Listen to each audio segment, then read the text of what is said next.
Hi ihr Lieben, heute möchte ich euch gerne mal so einen kleinen Überblick geben oder so einen kleinen Guide in die Welt der Frage, wie finde ich meine Tabs zu dem Song, den ich jetzt gerade spielen will, oder wie finde ich Chords.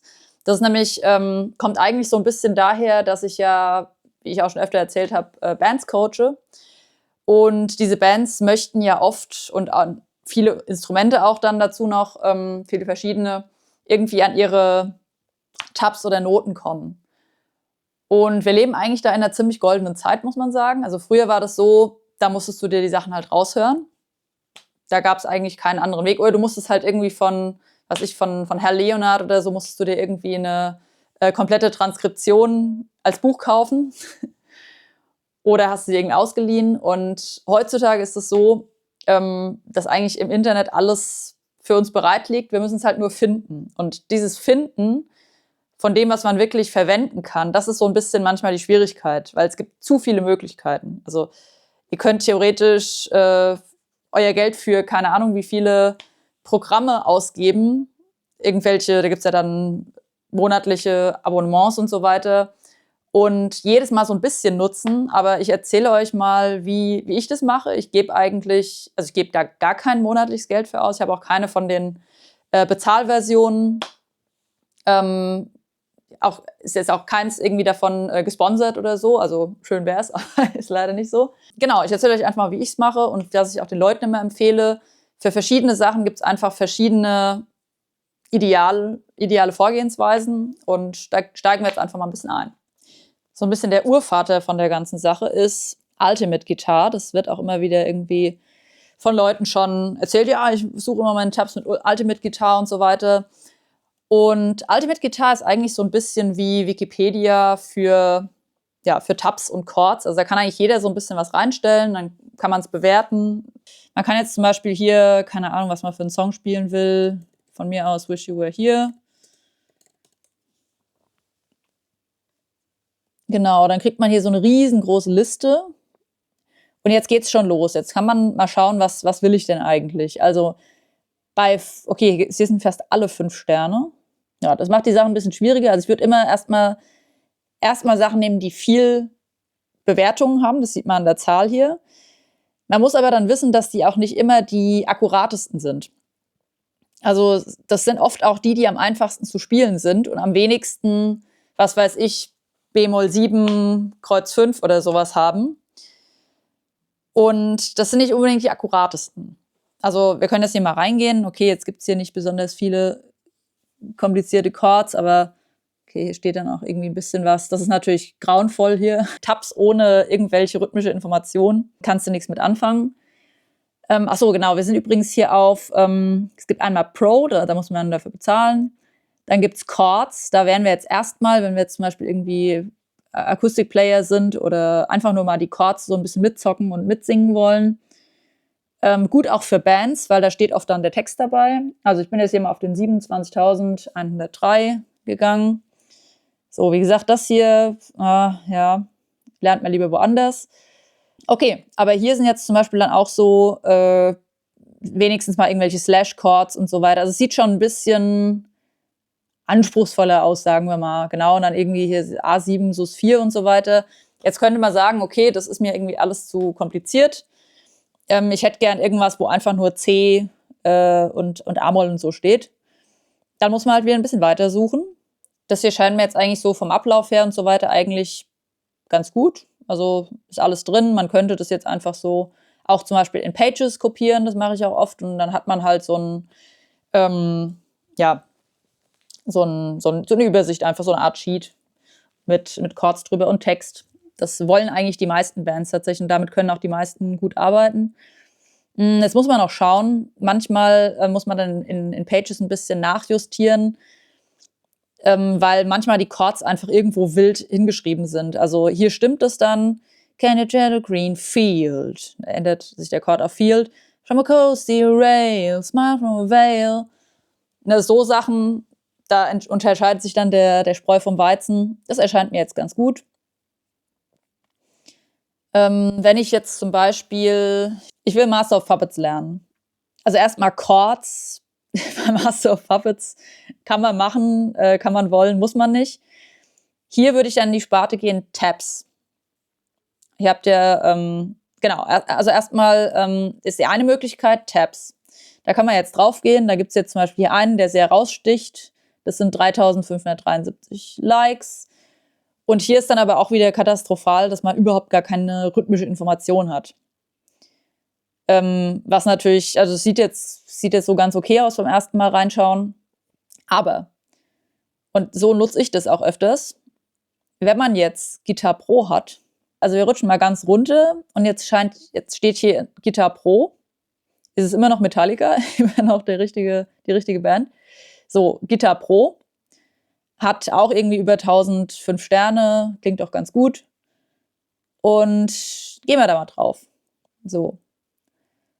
Und jetzt sehen wir plötzlich, da sind ja plötzlich Rhythmusinformationen. Und das kann man dann sogar abspielen. Ich hoffe mal, kommt jetzt auch irgendwie, wird Ton mit aufgezeichnet.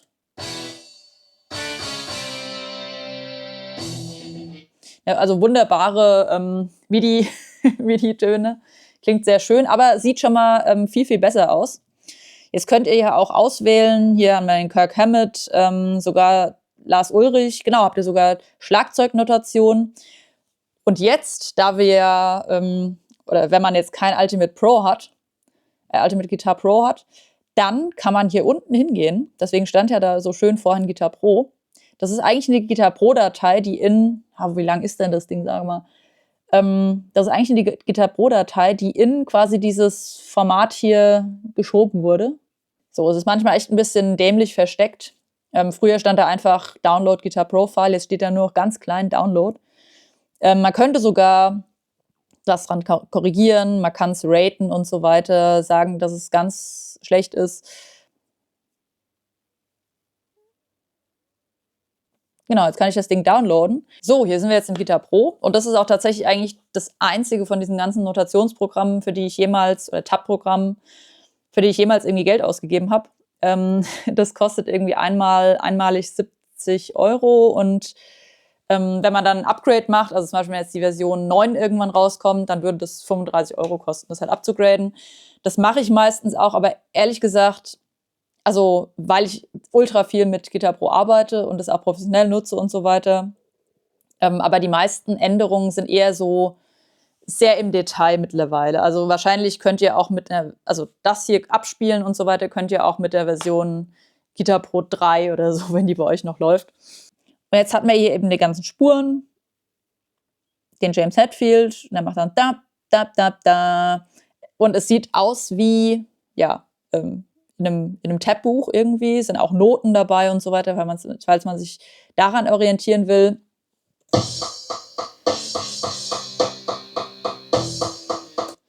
Und ja, hier kann im Prinzip die ganze Band dran Spaß haben. Wenn ihr den Song zum Beispiel spielen wollt mit eurer Band, dann gibt es ja auch den Lars Ulrich. Und bei all dem gilt natürlich, verlasst euch bitte auf eure Ohren. Also wenn da irgendwelcher Mist steht im Zweifelsfall und ihr sagt, das klingt komplett anders, das ist auch bei Soli oder so immer mal so und mal so, da gibt es teilweise echt gute. Wo ist es denn? Ach so, genau, ihr könnt hier suchen, so, wo es ist. Das dauert natürlich bei Master of Puppets ein bisschen hier. Hier sind zum Beispiel auch ganz schöne so Lesezeichen drin oder Markierungen, Marker, die jetzt zum Beispiel darauf hinweisen, dass hier dann halt Kirk Solo beginnt. Und dann geht man halt hier auf den Kirk Hammett. Wo ist er denn? Hier, Solo, genau. Er hat ein extra Ding. Und dann, ja, sieht erstmal auf den ersten Blick irgendwie ganz okay aus. Und auch da muss man halt wieder schauen. Manche Leute machen da echt wilde Sachen. Im Zweifelsfall immer auf die Ohren verlassen. Aber da kriegt man eigentlich schon mal ganz gute Sachen raus. Und jetzt gibt es noch die Möglichkeit Songster. Und das ist mittlerweile eigentlich meine erste Quelle, wo ich quasi hingehe. Weil es einfach irgendwie, es wird halt direkt in dem Ding abgespielt. Also zum Beispiel hier so. Ist ein bisschen Geschmackssache. Es ist sehr ähnlich zu Guitar Pro, ohne jetzt halt das ganze Riesen-Interface davon Guitar Pro dabei zu haben. Und es ist außerdem kostenlos auch. Da muss ich nicht erst irgendwas runterladen. Der Player funktioniert ganz gut. Und auch hier ist es ein bisschen so, dass es wie auf Wikipedia ist, dass halt jeder eigentlich was reinstellen kann. Das sieht jetzt hier auch wieder soweit ganz okay aus. Übrigens daraus habe ich jetzt auch bin ich bei den ganzen Aerosmith-Sachen, als ich die mal innerhalb von 3 Tagen lernen musste für den ersten Auftritt mit den Aerochicks, habe ich alles über Songster gelernt. Da sind tendenziell ein bisschen weniger Sachen drin an Songs als bei Ultimate Guitar. Es wird langsam ein bisschen besser. Am Anfang war es noch relativ ausgesucht und es gab übrigens so die größten Songs. Aber zum Beispiel von Aerosmith habe ich jetzt hier alles gefunden und ich bin mir sicher, wenn ich jetzt AC/DC suchen würde, die ganzen Songs für eine Tribute-Show, würde ich auch alles finden, Maiden und so weiter. Und ja, genau, das ist eine weitere Möglichkeit. Hier gibt es nur Tabs. Also hier findet ihr wirklich keine Chords. Aber auch das empfehle ich ganz gerne irgendwelchen Drummern und so weiter und Bassisten, die kommen da eigentlich ganz gut immer mit zurecht. Mittlerweile von meinen Bands nutzen das auch sehr, sehr viele und sind damit auch sehr zufrieden. Und jetzt hat mir neulich noch die liebe Ursula aus meiner einen Band empfohlen, das Chord AI mir mal anzugucken. Und das habe ich jetzt einfach mal gemacht und habe es mal runtergeladen. Da gibt es die Free-Version und ich habe es einfach mal an so ein paar Songs ausprobiert. Man kann hier auf YouTube gehen und dann sucht man sich hier zum Beispiel, ich habe jetzt einfach mal meinen eigenen, den Carved Stone. Dann drückt man auf Verarbeiten.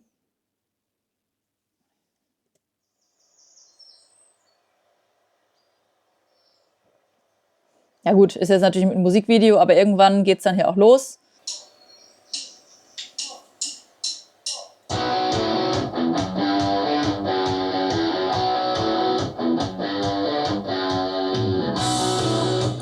Ja, man hat das Originalvideo und ich bin jetzt mal alles durchgegangen, das stimmt auch soweit von den Chords her. Es sind halt keine Riffs und kein gar nichts, was ihr da rauskriegt, sondern es sind wirklich nur die Chords, die diese KI erkennt. Das ist okay zum so ein bisschen, ja, also Akustikgitarre dazu spielen oder so oder auch die Grundchords rauszufinden. Power Chords kann man dazu ja auch spielen, nur wie gesagt keine Riffs, da sind auch keine Soli, die da rausgehört werden. Funktioniert auch. Ist natürlich auch ganz cool, wenn man jetzt zum Beispiel irgendwie einen Backing-Track oder sowas hat und da drüber solieren will und dann werden einem da on the fly so die Akkorde angezeigt, auf die man reagieren kann. Auch sehr cool. Aber es ist jetzt wohl so, dass man das, also dafür, dass dann irgendwelche komplexeren Akkorde dargestellt werden, muss man wieder die Pro-Version und so weiter. Ja, da hat man einfach noch so ein bisschen Vorteile. Ja, das ist jetzt was, das ist jetzt für meinen Alltag irgendwie gar nicht so gebräuchlich, weil wenn ich irgendwas nachgucke, dann sind es meistens irgendwelche Riffs oder Details in Soli oder sowas. Dafür brauche ich halt am ehesten entweder Ultimate Guitar in Verbindung mit Guitar Pro oder Songster. Genau, und der Vorteil bei Ultimate Guitar / Guitar Pro ist natürlich, dass ich da auch Sachen ändern kann. Also wenn ich jetzt merke, okay, das ist eigentlich eine super coole Datei, super coole Vorlage, aber so ein paar Noten stimmen da einfach nicht. Das höre ich mir dann halt nochmal raus, wie es genau ist und kann mir das dann eben editieren und abspeichern. Das geht jetzt bei den anderen nicht, weil da hat man ja kein Programm, mit dem man es bearbeiten kann.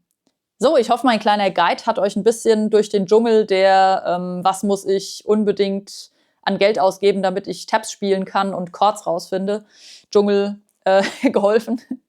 Und wie gesagt, ich mache das mit dem Modell, ich habe mir einmal Guitar Pro gekauft und seitdem nie wieder irgendeine Pro-Version oder sowas. Ich würde euch auch empfehlen, wenn ihr eine Pro-Version kauft, dann kauft euch nicht alle, weil da könnt ihr auch unheimlich viel Geld ausgeben, sondern sucht euch eine aus. Zum Beispiel sagt ihr, okay, dann gehe ich halt die Songster Pro-Version oder die Ultimate Guitar Pro-Version. Ich habe ja gerade so ein bisschen erzählt, was die Vor- und Nachteile sind. Es ist eigentlich ein bisschen wie bei wie bei allen Abos. Ne? Es ist natürlich immer cool, wenn man alles hat und so, aber das ist auch sauteuer.